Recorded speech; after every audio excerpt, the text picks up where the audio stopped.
여러분 안녕하십니까? 당초 예상됐던 윤석열 피고인 등 내란 사건 핵심 피고인들에 대한 특검의 구형이 아직까지도 나오지 못하고 있습니다. 피고인 측 변호인들의 진술이 계속 늘어지고 있기 때문인데요. 결심 공판 진행 중인 서울중앙지법 연결합니다. 자, 차현진 기자, 이런 식으로라면 오늘 안에 될까 싶은데 아직 특검의 구형 절차까지는 한참 남은 거죠? 네, 맞습니다. 오전 9시 20분부터 이곳 서울중앙지방법원에서 시작된 내란 사건 결심 공판은 해가 지고 10시간째 이어지고 있습니다. 아직 내란 특검 측이 준비해온 피고인별 구형 절차는 시작도 못했습니다. 오늘 재판엔 윤석열 전 대통령을 비롯해 김용현 전 국방부 장관, 노상원 전 정보사령관, 조지호 전 경찰청장 등 피고인 8명이 모두 출석했습니다. 특검팀에선 박옥수 특검보와 수사실무를 맡았던 파견 검사들이 법정에 나왔습니다. 조은석 특별검사는 나오지 않았습니다. 재판은 증거조사 시간을 활용한 변호인 측의 의견 진술로 시작됐습니다. 처음으로 발언권을 얻은 김용현 전 장관 측은 비상계엄 당일 군경의 움직임은 개별적 계엄 사무를 수행한 것에 불과하다. 특검 측이 비상계엄 선포라는 대통령의 정당한 권한 행사를 내란으로 둔갑시켰다는 등의 기존 주장을 되풀이하며 오후 5시 반까지 7시간 넘게 발언을 이어갔습니다. 결국 재판부의 중재로 김 전 장관 측 증거조사는 다른 피고인들 다음으로 미뤄졌고요. 이어 조 전 청장 등 경찰 측 피고인들이 의견 진술을 마쳤지만 여전히 피고인 6명에 대한 동일한 절차가 남아 있습니다. 특히 윤 전 대통령 측은 특검의 증거조사에 대한 의견 진술 등의 6시간에서 8시간 정도가 필요하다고 밝혔는데요. 피고인 측의 의견 진술이 모두 끝나야 특검의 구형 절차로 넘어갈 수 있기 때문에 특검 측이 재판부에 요청할 구형량은 자정을 넘겨 내일 새벽에나 공개될 것으로 보입니다. 특검 구형 뒤에도 윤 전 대통령을 비롯해 피고인들 각각 최종 변론과 최후 진술 절차가 남아있는 만큼 상황에 따라 기일이 추가로 잡힐 가능성도 배제할 수 없을 것으로 보입니다. 지금까지 서울중앙지법에서 MBC 뉴스 차현진입니다. 앞서 보셨듯 이렇게 아직 특검이 구형조차 못하고 있는 건 피고인 측 변호인들이 재판과 무관한 발언 등으로 시간을 보냈기 때문인데요. 근거도 없이 특검을 비난하고 기존의 궤변을 반복하면서 시간을 보내는 이른바 침대 축구식 재판을 하고 있는 겁니다. 무슨 얘기를 하느라 이렇게 시간을 쓰는지 직접 확인해 보시죠. 공태현 기자의 보도입니다. 윤석열 전 대통령의 내란 마지막 재판. 서증 조사를 먼저 하겠다고 나선 김용현 전 장관 측이 자료를 충분히 준비하지 못해 재판은 시작부터 지연됐습니다. 준비를 해오셨어야죠. 그 해왔어요. 성 검사님 보면서 합시다. 지기현 재판장이 징징대지 말라며 질책에 나서기도 했습니다.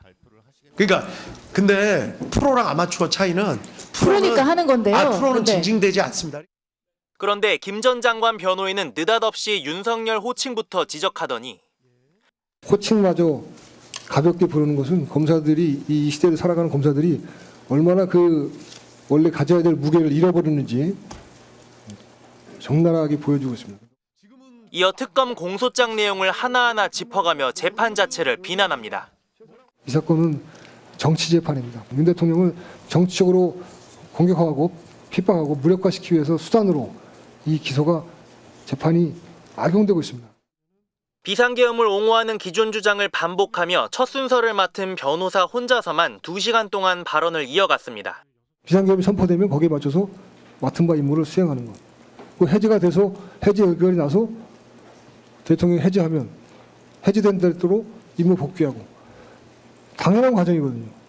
아무런 문제가 없는데 이거를 왜 범죄로 만들어서 결심 공판에서 김용현 전 국방장관 변호인들이 이른바 선수를 교체해가며 발언한 시간만 7시간. 지난 공판에서 지기현 재판장이 의견 진술을 할 기회를 충분히 주겠다고 해 마치 국회 필리버스터를 방불케 하는 재판이 이어졌습니다. 준비한 분량이 한 400쪽 될 것 같은데요. 300에서 400쪽. 그러면 다음에는 어느 변호사님이? 김지희 변호사가 먼저 하고요. 그다음에 권우현 변호사가 하고. 김지희 변호사님, 권우현 변호사님. 또 제가- 그 정도 진행하면 되나요? 저도 또 한 곡지 있습니다. 이하상 변호사님은 또 하시게요?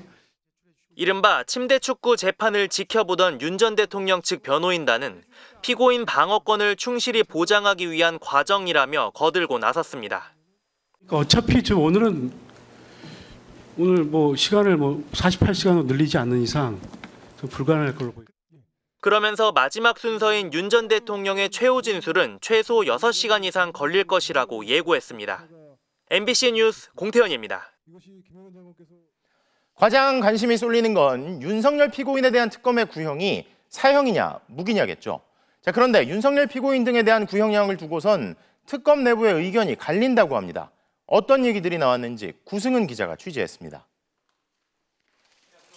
사형과 무기징역 두 가지 선택지를 놓고 내란 특검팀의 회의는 어젯밤 9시까지 이어졌습니다.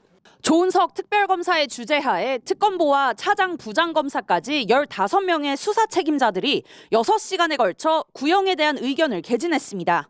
국회 군경 투입과 정치인 체포 지시, 선관위 침투 등과 같은 국헌문란과 헌법질서 파괴 행위로 인한 국민들의 피해가 컸다는 점에 이견은 없었던 것으로 전해졌습니다. 심각한 범죄 혐의이기 때문에 윤석열 전 대통령을 엄단할 필요가 있다는 쪽으로 의견이 모인 겁니다.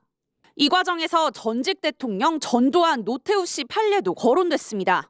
우리는 역사적 경험을 통해 권력을 가진 자의 충리 쿠데타는 내세웠던 명분은 허울뿐이고 목적은 오로지 권력의 독점과 유죄성을 잘 알고 있습니다. 다만 윤 전 대통령에게 사형보다는 무기징역을 구형해야 하는 것 아니냐는 의견이 근소하게 많았던 것으로 파악됐습니다. 계엄이 지속된 시간과 직접적으로 가져온 피해 등을 법적 형량을 요청하는 구형에는 고려해야 한다는 겁니다. 하지만 성숙한 시민의식과 군경의 소극적인 행동으로 직접적인 피해가 덜했을 뿐 윤 전 대통령의 의도는 아니었다는 점은 분명히 해야 한다는 데는 뜻을 모은 것으로 알려졌습니다. 사형이 구형되더라도 사형 집행이 실질적으로 불가능한 상황에서 윤 전 대통령이 미결수로 있을 경우 야기될 사회적 혼란이 우려된다는 의견도 제기됐습니다. 다만 윤 전 대통령이 반성의 기미가 없기 때문에 무기징역을 구형해도 감경 요소가 없다는 데 이견은 없었습니다. 자신의 발언에 따라 의견이 쏠릴 것을 우려한 조특검은 회의에서 주로 의견을 듣는 입장이었다고 합니다. 변호인들의 진술이 끝날 때까지 앞으로도 꽤 시간이 소요될 것으로 예상되는 가운데 특검은 현재까지도 최종 결정을 고심하고 있는 것으로 전해졌습니다. MBC 뉴스 구승입니다.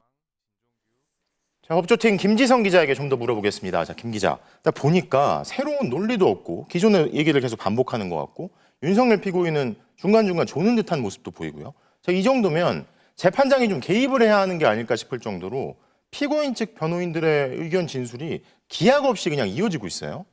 네, 피고인이 8명에 달하기 때문에 이 오늘 결심 공판 조금은 길어질 수밖에 없는 상황입니다. 네. 그렇기 때문에 시간을 절약하기 위해서 그제 재판에서도 이 증거조사 시간대 내란 특검팀이 이번 사건에 대한 의견을 진술하는 방식으로 이 공판이 진행됐거든요. 네. 당시 지기현 재판장은 절차적 만족감이 중요하다고 강조하면서 윤 전 대통령 등 피고인 측에도 이 결심 공판 전인 어제 추가로 날짜를 잡아 의견 진술 기회를 줄 수 있다고 했습니다. 그때만 해도 준비 시간이 부족하다고 거절했던 변호인들이 오늘은 지금까지 이어지는 이 장황한 의견 진술에 나선 건데요. 그러자 재판부는 시간 제약은 없다고 하면서도 가급적 재판을 끝내는 걸로 생각하고 있다고 밝혔습니다. 피고인 측이 트집을 잡지 않도록 방어권을 충분히 보장하되 이 재판이 밤새 이어지더라도 마무리를 어떻게든 하겠다는 입장인 것으로 보입니다. 다만 오늘 재판 일정에 대한 최종 결정은 잠시 후 하겠다고 밝힌 상태입니다. 최종 결정을 잠시 후에 하겠다, 일정에 대해서요. 자, 어떻게 될지 궁금한데 만약에 재판 중단이 안 되고 계속 이어지면 그러면 특검의 구형은 언제쯤 나올 걸로 예상이 됩니까? 네, 특검이 구형을 하려면 우선 피고인들의 증거조사 절차가 모두 마무리돼야 됩니다. 네. 지금 진행되는 게 이 증거조사 시간을 활용한 의견 진술입니다. 네. 김용현 전 국방장관 측 변호인들이 진술을 잠시 중단한 가운데 조지호 전 경찰청장, 윤승현 전 국수본 수사기획조정관 측 변호인들의 의견 진술이 이루어졌습니다. 재판 시작 10시간이 훌쩍 지난 지금 피고인 8명 가운데 아직도 6명 변호인들의 진술이 남아있기 때문에 이런 속도라면 재판은 어쨌든 자정을 넘어서 무박 2일 재판이 될 것으로 보이고요. 마지막 순서인 윤 전 대통령 측 변호인도 6시간에서 8시간의 의견 진술을 예고했습니다. 그렇다면 특검의 구형은 새벽 시간대가 될 가능성이 높습니다. 여기서 재판이 끝나는 건 아니고요. 이후 윤 전 대통령을 포함한 피고인들의 최후 진술도 이어지게 됩니다. 또 다른 관심사는 오늘 재판이 이렇게 늘어지면 선고도 미뤄질지 여부인데요.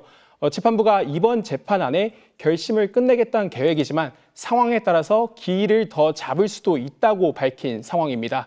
어떻게 될지는 조금 뒤에 결정이 될 것으로 보이는데요.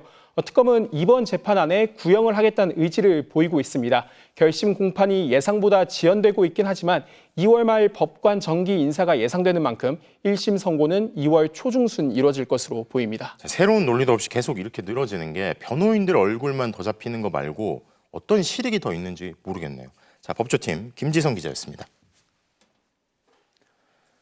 자, 아마 정치권도 설마 결심 공판에서까지 이상한 행태가 이어질 거라고는 예상을 못했는지 윤석열 피고인 구형에 대비해 미리 입장을 내놨는데요. 더불어민주당은 윤석열 피고인에게 사형을 구형해야 한다고 촉구했고 국민의힘은 담담하게 지켜보겠다며 말을 아꼈습니다. 김세영 기자가 보도합니다.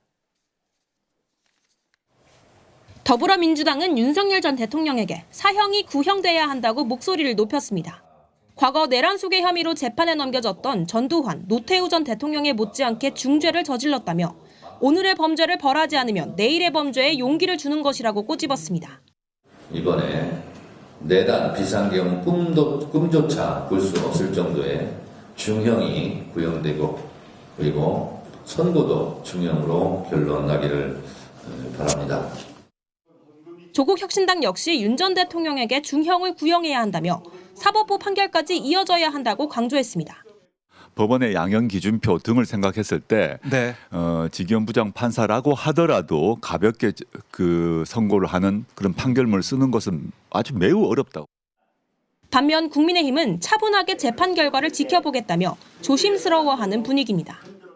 국민의힘은 공정하고 중립적인 재판부의 판결을 담담하게 지켜보도록 하겠습니다.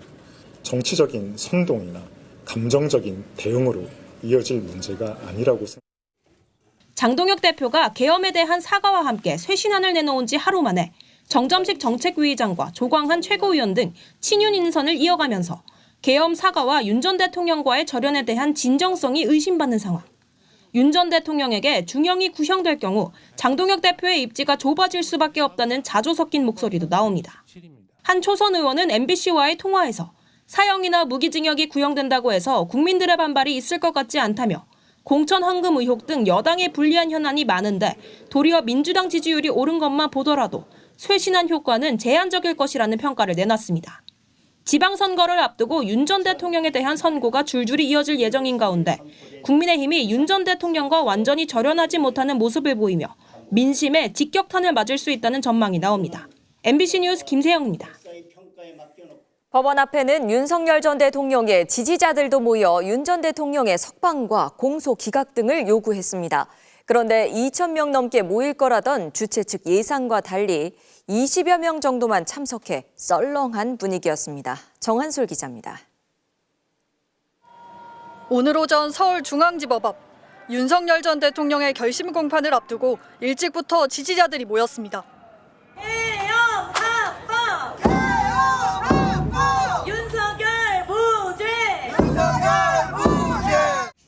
그런데 시간이 지나도 집회 참가자는 눈에 띄게 늘지 않았습니다. 제가 지금 3시간 넘게 집회 현장을 둘러보고 있는데요. 보이는 것처럼 법원 정문 바로 앞에도 집회 참가자들은 10여 명 정도만 모여 있습니다. 앞서 극우단체 두 곳은 오늘 윤 어게인 집회 참석 인원으로 2,300명을 신고했습니다. 실제 참석자는 불과 20여 명, 저녁이 되면서 다소 늘긴 했지만 100명에도 미치지 못했습니다. 집회 사회자는 혹시 연설할 분이 계시냐며 급히 발언자를 찾기도 했습니다. 주최 측은 당황한 기색이 역력했습니다. 저희 집회에 인원이 최대한 많아 보이도록 흩어져 있는데요. 지금 이제 식사도 하러 가신 것 같고 흩어져 계신데요. 윤 어게인 세력은 지난해 주요 국면마다 집회 참가자 수로 세를 과시했습니다. 탄핵 심판이 열릴 때마다 헌법재판소와 광화문 광장 인근을 가득 채웠고 윤 전 대통령 구속영장 심사가 있던 지난해 1월 18일엔 서울 서부지법에 4만 명이 모여 일부는 폭동을 일으켰습니다. 3월 8일 구속이 취소된 윤 전 대통령이 구치소 밖을 걸어 나올 때는 물론 미국의 극우 인사 모스탄이 한국을 찾을 때도 태극기와 성조기를 펄럭이며 부정선거론, 계몽령 등의 궤변을 늘어놨습니다. 하지만 불과 1년 만에 이들의 열기는 영하권 강추위처럼 차갑게 식어버렸습니다. 집회 때마다 우후죽순 생중계에 나섰던 극우 유튜버들도 잠잠했습니다. 인원이 적으면 다음 주부터는 차선을 안 내준다 했습니다. 사실은 많이 아쉬워요. 되게 속상하고. 내란 우두머리 혐의를 받는 전직 대통령의 1심 재판이 끝나가면서 몇 안 되는 버팀목이었던 극우 세력의 결집력에도 균열이 시작됐습니다. MBC 뉴스 정한솔입니다. 내란 우두머리 혐의를 받는 전직 대통령의 구형을 앞둔 오늘 그의 수사 외압 의혹을 폭로하고 맞섰던 박정훈 대령이 장군으로 진급했습니다. 국방부는 헌법과 국민에 충성하고 사명감이 충만한 군인들을 진급시켰다고 설명했는데요. 비상계엄 당시 잘못된 명령에 항명했던 군인들도 진급 대상자에 포함됐습니다. 손하늘 기자입니다. 20살 해병대원의 죽음을 조사하던 해병대 수사단장은 수사 외압에 맞섰다 보직 해임됐습니다. 수차례 수사 외압과 부당한 지시를 받았고 저는 단호히 거절하였습니다. 저는 해병대 정신을 실천했을 뿐입니다. 윤석열 정부는 그에게 항명과 상관 명예훼손 혐의를 덮어씌웠습니다. 수사 외압부터 박 대령을 향한 보복 조치 모두 윤석열 전 대통령의 지시였다는 게 특검팀의 결론입니다. 체포영장에 구속영장까지 청구했지만 줄줄이 기각됐고 군사법원은 무죄를 선고했습니다. 군인으로서 제 자리로 돌아가서 주어진 소임에 직분에 충실하겠습니다. 헌법가치 수호를 인정해 보국훈장 3일장을 건넨 이재명 대통령은 박정훈 대령을 준장으로 진급시키고 국방부 조사본부 수장을 맡기기로 했습니다. 국방부는 헌법과 국민에 대한 충성을 바탕으로 본연의 임무에 충실하며 사명감이 충만한 군대를 만드는 데 중점을 뒀다고 설명했습니다. 비상계엄 당시 수방사 작전처장으로 계엄군 헬기의 긴급 비행 승인을 3차례 거부해 계엄군의 국회 진입을 42분간 늦춘 김문상 대령도 어깨에 별을 달게 됐습니다. 국회를 향하던 후속 부대에게 서강대교를 넘지 말라고 지시한 걸로 조사된 조성현 당시 수방사 1경비단장도 하반기 진급 대상으로 알려졌습니다. 명령 복종만이 절대적 가치로 인정받던 군에서 군인 정신을 지킨 항명만큼은 예우하겠다는 기조가 반영된 것으로 2차 계엄을 준비했던 게 아닌지 의혹을 받는 이른바 계엄버스 탑승자들은 단 한 명도 진급시키지 않았습니다. MBC 뉴스 손하늘입니다. 지난 2023년 서울 강서구청장 보궐선거 본투표를 하루 앞두고 국가정보원이 기습 발표를 단행했습니다. 중앙선관위 서버가 해킹에 취약하고 언제든 해킹될 수 있다고 했던 건데요. 투표일 하루 전 발표를 강행해 선거에 영향을 미치려 했다는 의혹이 제기됐고 경찰이 국정원과 당시 국정원장 등을 상대로 강제 수사에 나섰습니다. 조건희 기자입니다. 2023년 10월 서울 강서구청장 보궐선거는 당시 용산 의중이 담긴 후보가 나서면서 관심이 뜨거웠습니다. 도심 공동주택 복합사업 최종 후보지 제가 유치를 해냈습니다, 여러분. 행정 전문가 진교원이 맡아 강서의 새로운 미래를 열겠습니다. 그런데 본투표 하루 전날 국가정보원이 돌연 기자들을 불러 모았습니다. 중앙선관위 서버에 대한 보안 점검 결과를 발표하겠다고 나선 겁니다. 국정원은 투개표 시스템 등의 해킹 취약점이 다수 발견됐다고 했습니다. 또 북한 등 외부 세력이 언제든 공격할 수 있다고도 주장했습니다. 정부기관이 부정선거론을 공식화하다시피 한 발표였습니다. 한줌 음모론자들에게 영합하려 한다는 비판이 잇따랐고 투표일 직전 발표한 것을 두고는 선거 개입 시도라며 고발장이 제출됐습니다. 이에 경찰이 본격 수사에 착수했습니다. 경찰은 특히 김규현 당시 국정원장의 역할과 지시 여부에 주목하고 있습니다. 김 전 원장 등이 선거 직전 보안 점검 결과를 발표하라 직접 지시한 건 아닌지 규명할 방침입니다. 대통령실 개입이 의심되는 정황도 있습니다. 당시 선관위 서버에 문제없다는 국정원 1차 보고는 대통령실에서 반려됐고 이후 정반대에 2차 보고가 올라간 것으로 알려졌습니다. 윤 전 대통령에 대한 수사도 필요해 보이는 지점입니다. 경찰은 직권남용 등 혐의로 김규현 전 원장을 입건하고 출국을 금지했습니다. 관여한 것으로 의심되는 또 다른 국정원 관계자들도 입건했습니다. 또 최근 국정원으로부터 제출받은 내부 자료에 대한 분석을 마치는 대로 국정원 실무자들을 불러 조사할 방침입니다. MBC 뉴스 조건입니다. 해킹을 통해 선거 결과를 조작할 수 있다는 국정원 발표를 기점으로 부정선거 음모론은 극우 유튜버를 넘어 사회 곳곳에 급속하게 퍼지기 시작했습니다.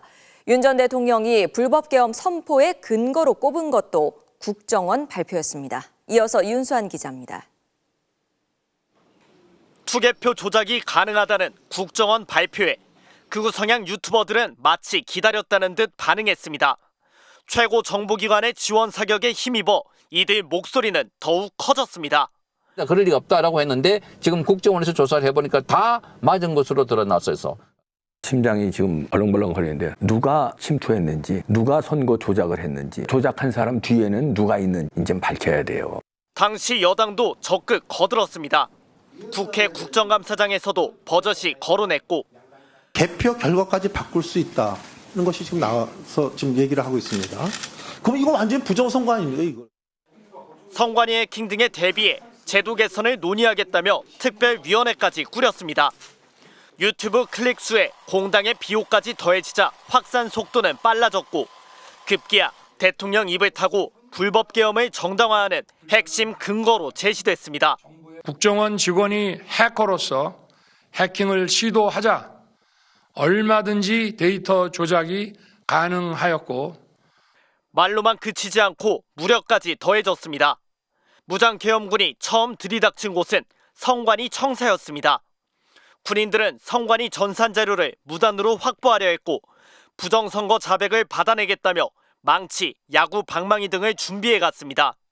야간 당직자 등 5명의 핸드폰을 압수하고 행동 감시 및 청사 출입 통제를 실시하였습니다. 부정선거론의 씨앗이 된 국정원 발표를 두고 용산 개입 의혹이 커지고 있습니다. 국정원장이 다시금 수사 대상으로 전락했는데도 내란 수뇌부는 여전히 음모론에서 벗어나지 못하는 모습입니다. 그 안에 서버에 들어가면 마음 놓고 마음대로 선거 조작이 가능하다는 게 더 충격적이었습니다. 오늘 윤 전 대통령 지지 집회 현장엔 부정선거라고 적힌 깃발이 나부꼈습니다. MBC 뉴스 윤수환입니다.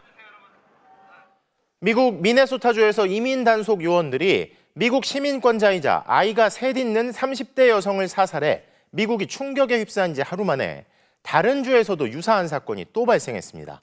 오리건주에서 국경 순찰대 요원들이 차량에 총을 쏴서 운전자와 동승자가 다친 건데요. 과격한 단속의 피해가 유독 반트럼프 성향이 강한 도시에서 잇따라 발생하고 있습니다. 로스앤젤레스 박윤수 특파원입니다. 이번엔 미국 서부 도시 포틀랜드 헤이즈루드의 병원 주변 도로에서 총격 사건이 발생했습니다.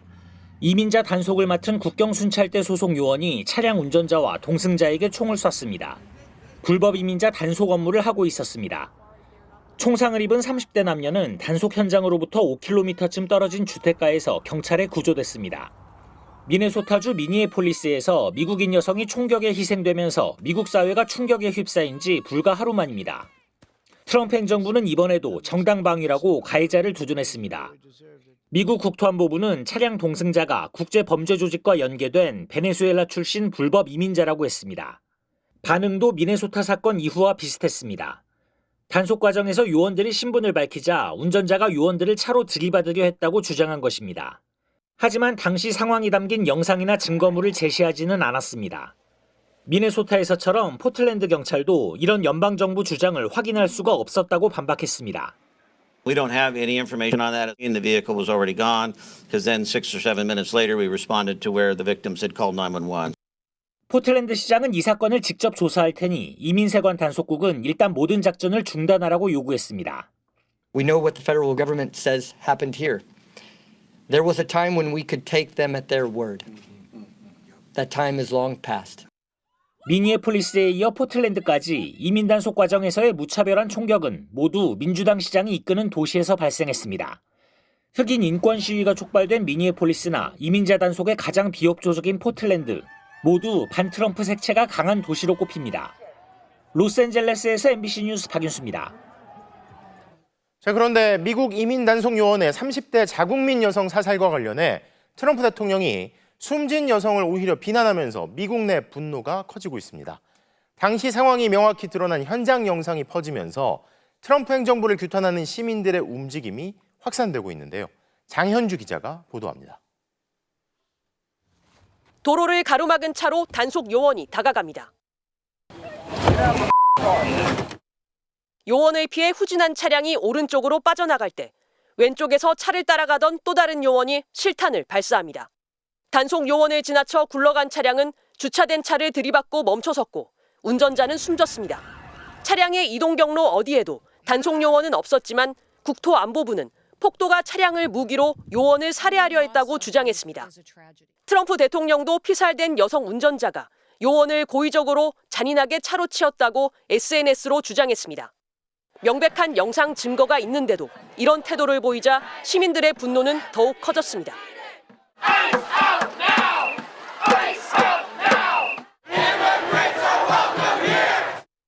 쏟아져 나온 시민들이 거리를 가득 메웠습니다.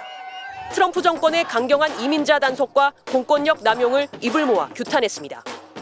I feel like we're at a turning point. I can't say it enough, but you know, things have got to change. I want to bring Minnesota back to what it was before for my grandkids. 항의 시위는 미국 전역으로 퍼져나가고 있습니다. 백악관 앞에서도 이민 세관 단속국을 폐지하고 책임자를 처벌하라는 목소리가 이어졌습니다. 여기에 미네소타주 범죄수사국은 사건을 공동 수사하기로 한 FBI가 합의를 뒤집었다고 비판하고 나섰습니다. FBI가 사건 증거물에 대한 미네소타 수사관들의 접근을 막고 있다는 겁니다. 미네소타주 범죄수사국은 이 때문에 어쩔 수 없이 수사에서 손을 뗄 수밖에 없다고 밝혀 수사의 공정성 논란까지 불거지고 있습니다. MBC 뉴스 장현주입니다. 트럼프 대통령이 뉴욕타임즈와의 인터뷰에서 그린란드에 대한 소유 의혹을 또 한 번 거침없이 드러냈습니다. 그러면서 자신에게 국제법은 필요 없고 자신을 멈출 수 있는 건 오직 자신의 생각뿐이라고 했는데요. 이지선 기자가 보도합니다. 북대서양 동맹 유지와 그린란드 확보, 둘 중 뭐가 더 중요하냐는 질문에 트럼프 대통령은 그저 선택의 문제라고 답했습니다. 유럽을 향해 필요하면 동맹도 깰 수 있다는 암시로 보입니다. 그린란드를 향한 소유욕은 더 적나라하게 드러냈습니다. 왜 그린란드를 소유해야 하느냐는 뉴욕타임스의 질문에 소유권은 매우 중요하다면서 임대나 조약으론 할 수 없는 것들이 가능해진다며 성공을 위해 심리적으로 필요하다고 답했습니다. 자신의 기분을 위해 주권국의 영토가 필요하다는 뜻으로 읽힙니다. 자기 자신이 곧 국제 규범이란 식의 인식도 거침없이 드러냈습니다. I don't need international law. I'm not looking to hurt people. 부적절한 의도만 아니면 국제법도 필요 없고 자신의 도덕성만이 자신을 막을 수 있다고 했습니다. Is there anything that could stop you if you wanted to? Yeah, there's one thing. My own morality, my own mind. It's the only thing that can stop. 트럼프 대통령은 역대 미국 대통령들이 국가의 이익을 위해 미국의 힘을 사용하는 것에 너무 신중했다고도 말했습니다. 우리가 항상 유럽과 잘 지낼 거라고 생각하지만 나는 그들이 정신 차리기를 바란다는 경고도 빼놓지 않았습니다. 이런 입장에 벤스 부통령도 가세했습니다. I guess my advice to European leaders and anybody else would be to take the President of the United States seriously. 그린란드는 미국의 미사일 방어뿐 아니라 세계 미사일 방어에 정말 중요하다며 유럽이 하지 않으면 미국이 뭔가 해야 하지 않겠느냐는 논리지만 결국 전후 힘겹게 구축된 국제 질서는 무시하고 힘을 내세워 마음대로 할 수 있다는 뜻입니다. 뉴욕타임스는 트럼프가 자신의 결정이 나중에 러시아나 중국에 악용될지 모른다는 점에 대해서는 전혀 개의치 않는 듯 보였다고 전했습니다. MBC 뉴스 이지선입니다. 중국이 일본에 대한 히토류 수출 허가 심사를 아예 중단했다는 외신 보도가 나왔습니다. 또 일본산 주류나 식품의 통관 시간도 지연되고 있어서 일본에 대한 중국의 경제 보복이 본격화된 것 아니냐는 관측이 나오는데요. 이에 대해 일본 정부는 미국 등과 협력해 대응하겠다는 입장이지만 정작 트럼프 대통령은 중국 편을 드는 듯한 입장을 내놨습니다. 도쿄 신지영 특파원입니다. 미국 월스트리트저널은 중국 정부 결정을 잘 아는 관계자들을 인용해 일본으로의 히토류 수출 허가 신청 심사가 중단됐다고 보도했습니다. 허가 제한은 일본 산업 전반에 걸쳐 확대되고 있으며 방위 기업만 겨냥한 게 아니라고 했습니다. 이는 민간용도 수출은 제한하지 않는다던 중국 측 발표와는 상반된 내용입니다. 涉及民事用途的不会因此受到影响。 여기에 일본산 주류의 중국 통관이 지연돼 길게는 한 달가량 시간이 더 걸리고 있다는 일본 언론의 보도도 나왔습니다. 주중 일본 대사관은 주류뿐 아니라 일본산 식품 전반의 통관 절차가 지연되고 있다는 상담이 접수되고 있는 걸로 알려졌습니다. 교도통신은 통관 지연 역시 다카이치 총리의 발언에 대한 대응 조치의 일환으로 여겨진다고 분석했습니다. 이중용도 물품 수출 통제 이외에도 일본에 대한 전방위적인 경제보복 조치가 본격적으로 시작된 걸로 보입니다. 그런데도 일본 정부는 상황을 주시하고 있다는 신중한 태도를 유지하고 있습니다. 状況を注視しつつ必要な対応を行ってまいります。米国やG7 各国をはじめとする関係国とも連携の上ですね、毅然かつ冷静に必要な対応を行っていきたいと。 중국의 압박 수위가 점점 높아지는 모습이지만 황금 동맹이라던 미국이 일본을 편드는 모습은 보이지 않습니다. 트럼프 대통령은 오히려 뉴욕타임스와의 인터뷰에서 시진핑 주석이 대만을 중국의 일부라고 여기며 무엇을 할지는 그가 결정할 일이라고 말했습니다. 대만 문제로 중국과 일본의 갈등이 불거졌는데 미국은 중국을 두둔하는 걸로 해석될 수 있는 발언을 한 겁니다. 미국을 뒷배라고 믿었던 다카이치 총리의 입장에선 상당히 곤혹스러울 수 있습니다. 도쿄에서 MBC 뉴스 신지영입니다. 이런 가운데 이재명 대통령이 다음 주 일본을 방문해 다카이치 총리와 정상회담을 갖습니다. 지난해 경주 에이펙과 남아공 G20에 이어 세 번째 만남인데요. 정상빈 기자가 보도합니다. 청와대는 이재명 대통령이 오는 13일 일본 나라현을 방문해 다카이치 사나이 총리와 정상회담에 나선다고 밝혔습니다. 3박 4일 중국 국빈 방문 일주일 만입니다. 작년 경주 에이펙 정상회의와 남아공 G20 정상회의에 이어서 이번에는 일본 나라에서의 회담으로 양국 정상이 세 차례 만나게 됩니다. 이 대통령은 지난 경주 에이펙 당시 다카이치 총리를 처음 만나 다음에는 고향인 나라현에서 만나자고 제안했는데 2달여 만에 답방이 성사된 겁니다. 다음은 셔틀 외교의 정신상 제가 일본을 방문해야 되는데 가능하면 나라현으로 가자라고 말씀드렸습니다. 본인도 아주 흔쾌하게 좋아하셨습니다. 청와대는 셔틀 외교를 통해 정상 간 신뢰를 강화하고 스캠 등 초국가 범죄 대응과 미래산업 분야에서의 협력을 늘려가는 게 이번 방일의 주요 목표라고 설명했습니다. 양국은 지난 1942년 조선인 136명이 수몰된 조세이 탄광 등 과거사 문제에 대해서도 인도적 측면의 협력 방법을 논의할 계획입니다. 최근 대만 문제를 두고 충돌을 거듭하고 있는 중국과 일본 두 나라를 잇따라 방문하는 만큼 동북아 갈등 상황에 대해서도 논의가 이어질 것으로 보입니다. 다만 이재명 대통령이 중국과의 정상회담 당시에도 두 국가 사이에서 외교적 균형을 찾기 위해 노력했던 만큼 이번에도 한쪽에 무게를 싣진 않을 것으로 보입니다. 지금은 우리가 할 수 있는 게 매우 제한적으로 보여집니다. 나설 때 나서야지 안 나설 때 나서면 별로 도움이 안 될 수도 있어요. 이 대통령은 두 차례 정상회담과 공동 언론 발표, 만찬에 이어 이튿날 현지 동포들을 만난 뒤 1박 2일 일정을 마치고 귀국할 예정입니다. MBC 뉴스 정상빈입니다.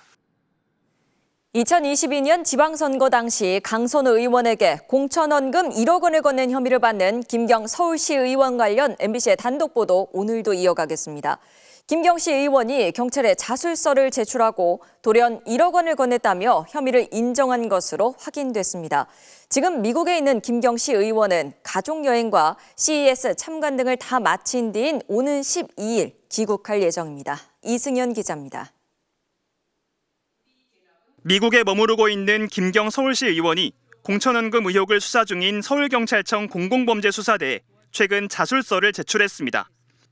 자술서에는 2022년 지방선거 전 강선우 의원 측에 공천원금 1억 원을 건넸다 돌려받았다는 취지의 내용이 담긴 것으로 MBC 취재 결과 확인됐습니다.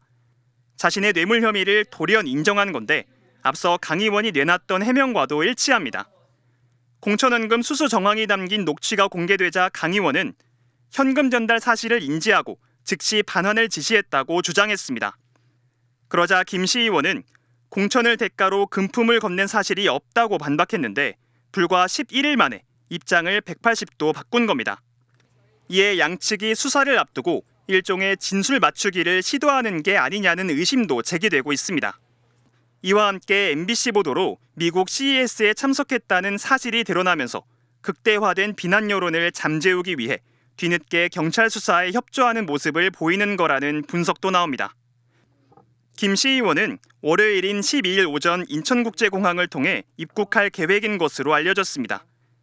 경찰은 귀국 즉시 조사에 나선다는 입장이지만 늑장, 부실 수사 비판은 이어지고 있습니다. 고발장 접수 직후인 지난달 31일 아무 제지를 받지 않고 출국한 것을 시작으로 김 시의원이 미국에 머무는 동안 어디에 체류하는지, 언제 들어오는지 등을 파악하지 못했고 조기 귀국 설득에도 사실상 실패했습니다. 그러는 사이 김 시의원은 텔레그램과 카카오톡 계정을 새로 만드는 등 과거 통신 기록을 지우려는 듯한 행보를 보였습니다. 결국 경찰의 안이한 대응이 공천원금 수수 관련자들이 입을 맞추고 증거를 인멸할 시간을 벌어준 것 아니냐는 지적이 나오고 있습니다. MBC 뉴스 이승현입니다. 더불어민주당 김병기 의원에 대한 윤리심판원 징계회의가 다음 주 월요일로 예정돼 있는데요. 제명을 당하더라도 탈당을 하지 않겠다며 김 의원이 버티고 있는 상황에서 후임 원내대표 선거에 출마한 후보 4명 가운데 3명이 김 의원의 탈당을 촉구했습니다. 김현지 기자가 보도합니다.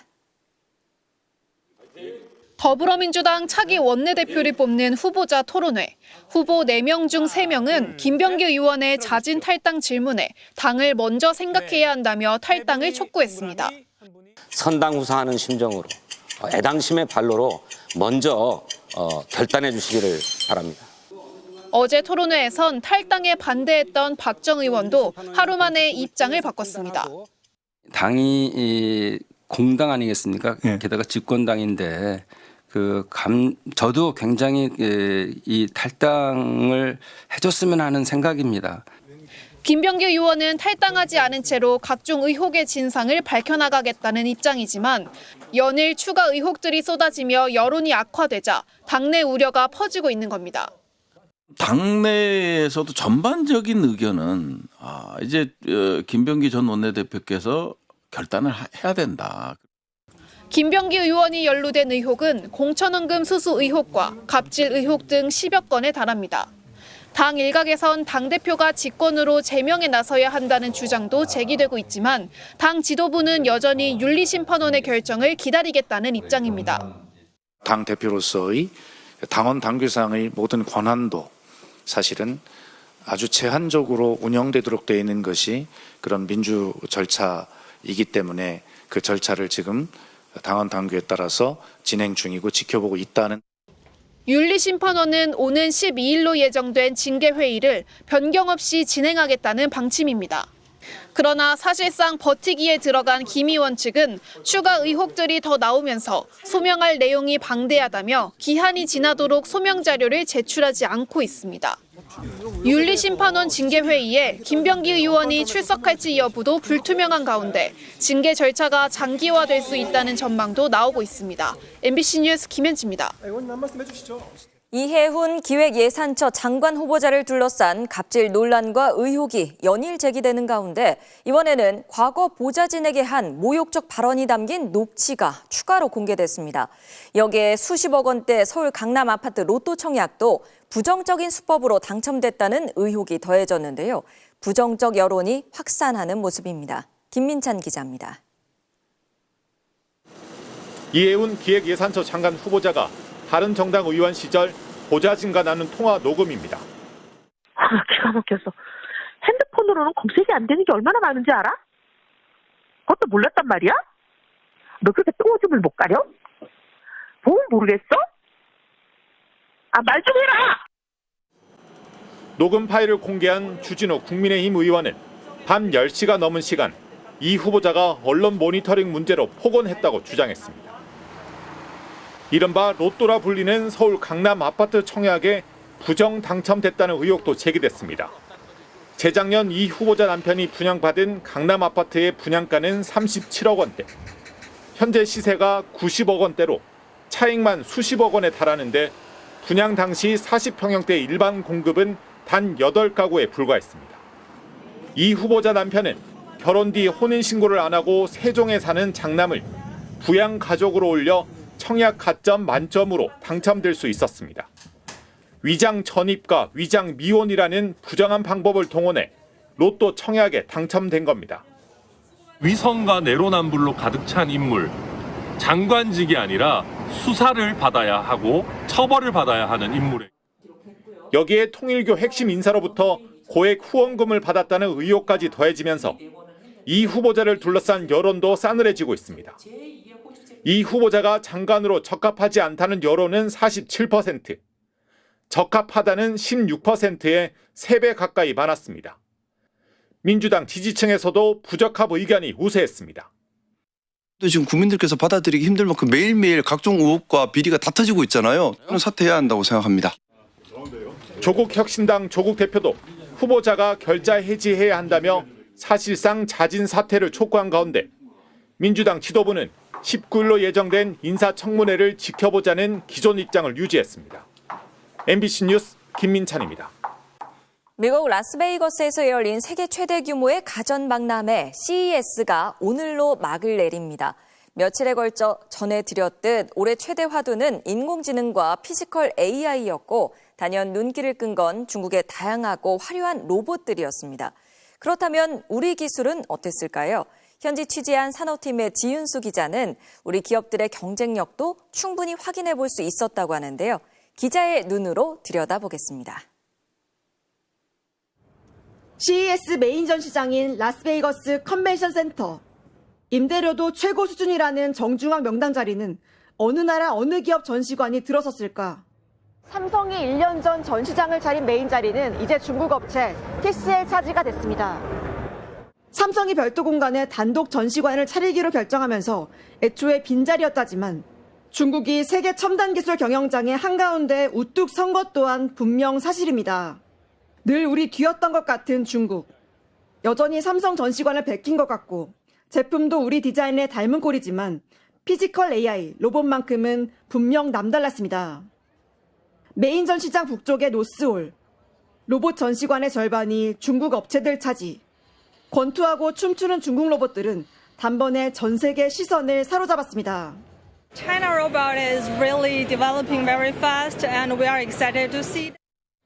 올해 CES는 두 가지를 분명히 보여줬습니다. 전 세계가 AI와 로봇에 전력 투구하고 있고 단연 중국이 한 발 앞섰다는 점입니다. 그렇다면 우리 로봇 기술은 중국에 뒤처진 걸까요? 실제 현장에 투입될 로봇 기술에선 경쟁력을 재확인하고 가능성을 엿볼 수 있었습니다. 중국 로봇들은 볼거리는 화려했지만 정작 실생활에 도움이 되겠다 싶은 건 계단을 걷는 로봇 청소기 정도였습니다. 반면 현대차는 아틀라스를 깜짝 공개하며 2년 뒤 공장 투입을 예고했습니다. 삼성과 LG는 AI를 TV와 냉장고에 탑재해 실용적인 기능들도 선보였습니다.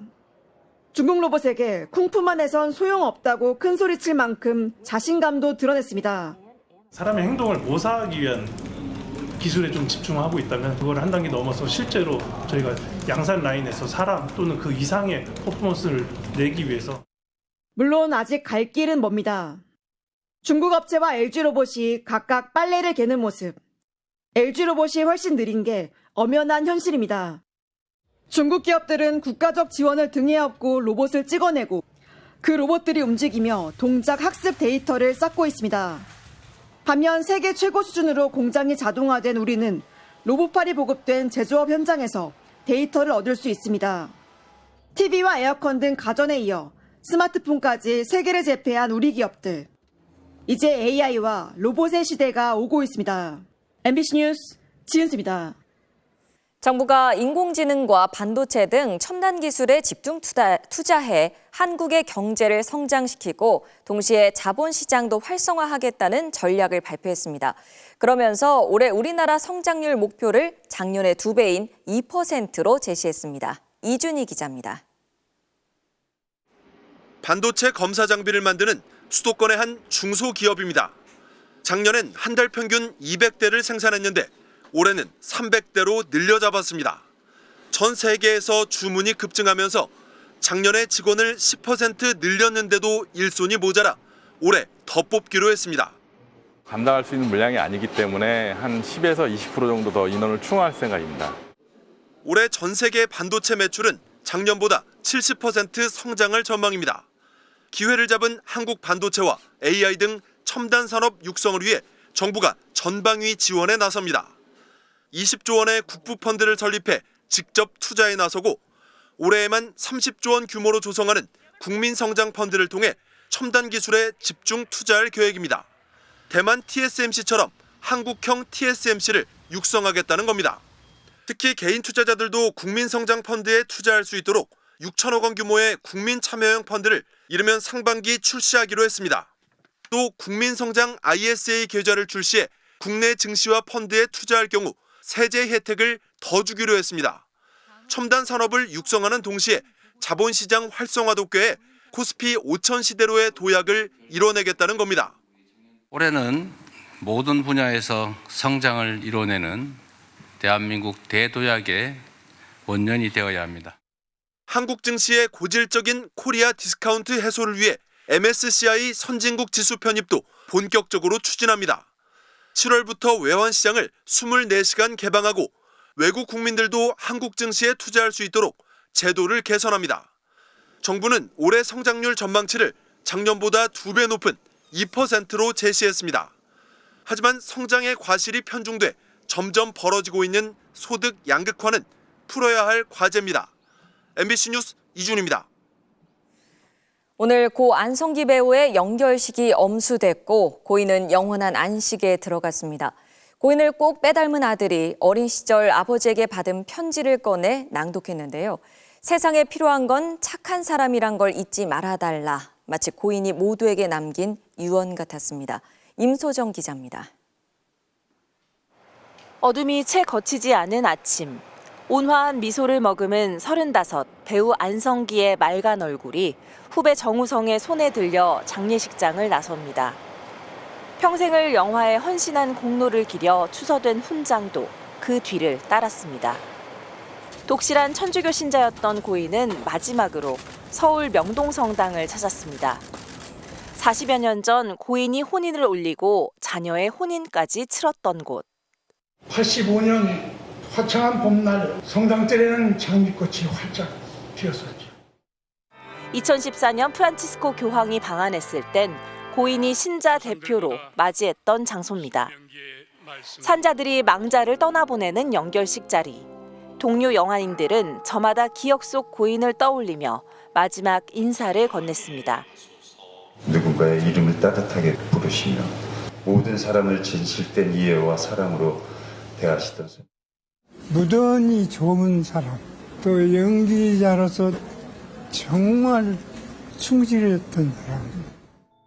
고인을 쏙 빼닮은 아들은 아버지 방에서 찾은 옛 편지를 꺼냈습니다. 저희 모두에게 남기고 가신 메시지.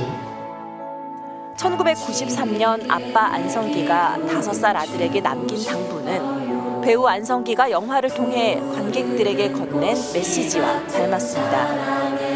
남을 사랑할 줄 아는 사람이 되었습니다. 이 세상에서 참으로 바꿀 수 없이 필요한 것이란 착한 사람이란 것을 잊지 마라. 고단한 시절 많은 이들에게 웃음과 감동을 선물한 국민 배우. 누군가의 이름을 따뜻하게 불러주었던 무던히 좋은 사람 안성기. 영원한 안식에 들어간 그의 부드러운 미소는 마치 선물처럼 많은 이들의 기억 속에 남았습니다. MBC 뉴스 임소정입니다.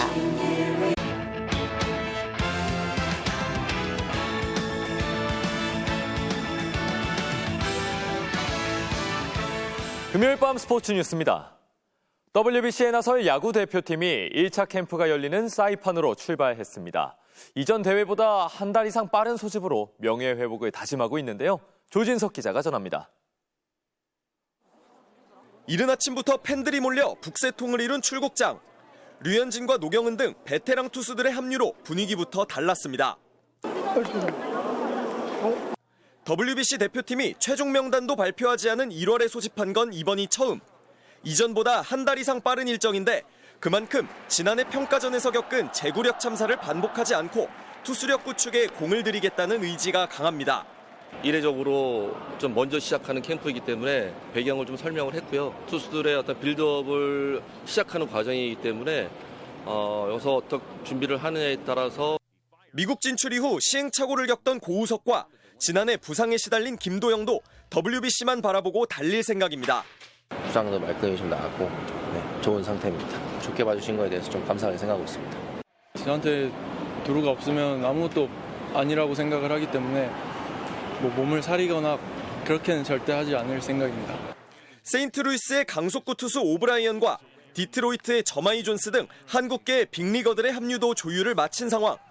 조금 전 사이판에 도착한 대표팀은 17년 만에 토너먼트 진출을 위해 내일 첫 공식 훈련에 나섭니다. MBC 뉴스 조진석입니다. LAFC의 손흥민 선수가 새 시즌 준비를 위해 오늘 출국했습니다. 메시와의 맞대결이 벌써부터 기다려지는데요. 월드컵의 해를 맞아 세계적인 스타들과 함께 새해 인사를 전했던 손흥민.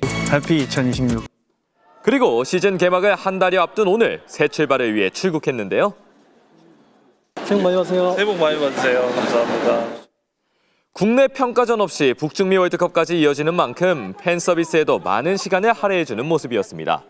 이 손흥민의 소속팀 합류 소식은 현지에서도 큰 화제가 됐는데요. 감사합니다. 네, 감사합니다. The players are reporting on Saturday, physical, stuff like that, just Son Heung-min has a real chance to win MLS MVP award.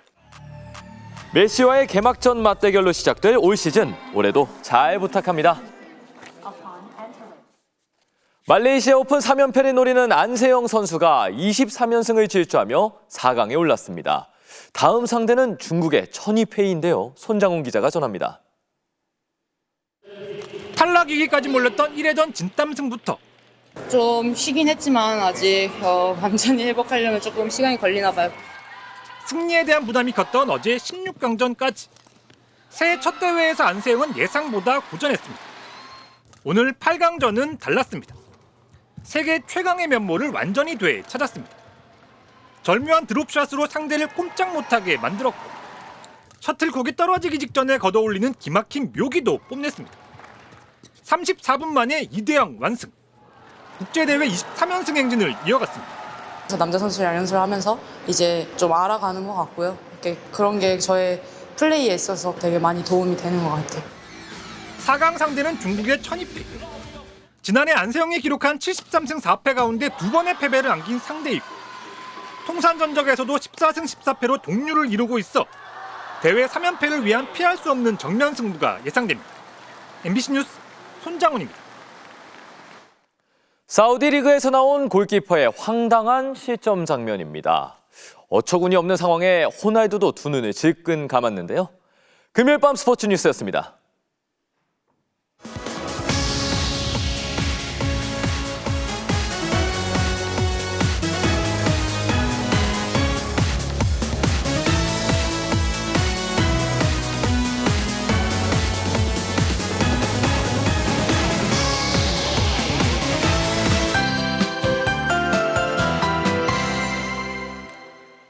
이번 주말에는 한파 대신 폭설을 조심하셔야겠습니다.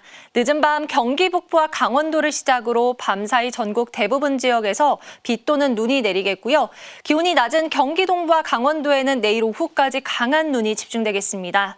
이후 찬 공기가 서해상을 지나며 해기차로 인해 눈구름이 발달하겠고요. 모레는 충남과 호남을 중심으로 시간당 5cm 안팎의 매우 강한 눈이 집중되겠습니다. 내일과 모레 사이 호남 지역에는 최고 20cm 이상의 대설 경보 수준의 폭설이 쏟아지겠고요. 강원 내륙과 산지 15cm 이상, 경기 동부에 3에서 8, 서울은 1에서 3cm 안팎의 적설이 예상됩니다. 추위는 주말에 잠시 주춤하겠지만 밤부터 찬바람이 다시 강해지겠고요. 휴일엔 기온이 다시 크게 떨어지겠습니다. 서울의 최저 체감 온도가 영하 14도까지 곤두박질 치겠습니다. 전국에 강풍 예비특보가 발효 중입니다. 내일 새벽부터 대부분 지역에서 순간 시속 70km 이상의 강풍이 몰아치겠습니다. 내일 아침 기온 서울과 대구 2도로 출발하고요. 한낮 기온은 서울이 3도, 원주 4도 선에 그치겠습니다. 다음 주 화요일에는 전국에 또 눈비 소식 들어있습니다. 날씨였습니다. 보신 것처럼 오늘 밤부터 주말까지 전국 곳곳에서 폭설이 내리고 기온도 뚝 떨어진다고 합니다. 이동하실 때 각별히 유의하시길 바랍니다. 금요일 뉴스데스크 마칩니다. 여러분 고맙습니다.